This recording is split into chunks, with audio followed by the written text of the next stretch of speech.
Bureau chief मारसनाउल्लाह की report के मुताबिक कस्बा गरमानी शहर से बदबख्त बेटे ने अपनी जन्नत को रुला के रख दिया।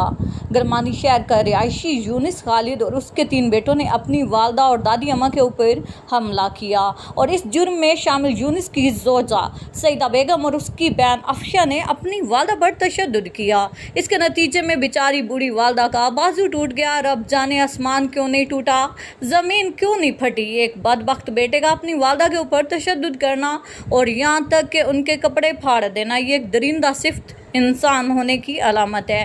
ऐसे नासूर को माशरे में रहने का कोई हक नहीं है।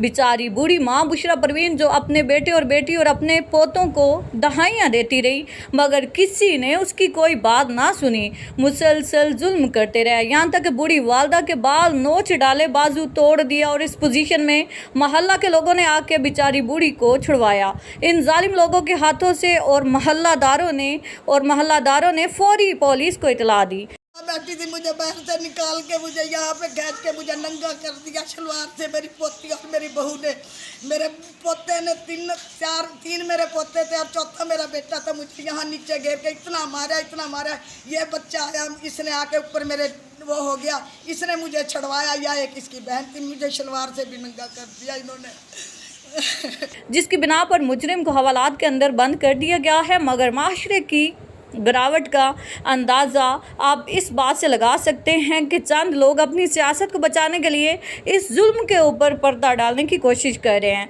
मेरा इन तमाम सरदारों और जगीरदारों को पैगाम है कि जब तक हम हैं इस जुर्म को बेनकाब करते रहेंगे और मजलूमों का साथ देते रहेंगे, भले ही मुझे क्यों ना जान से मारने की धमकी दी जाए। मैं गरीबों के साथ खड़ा हूँ।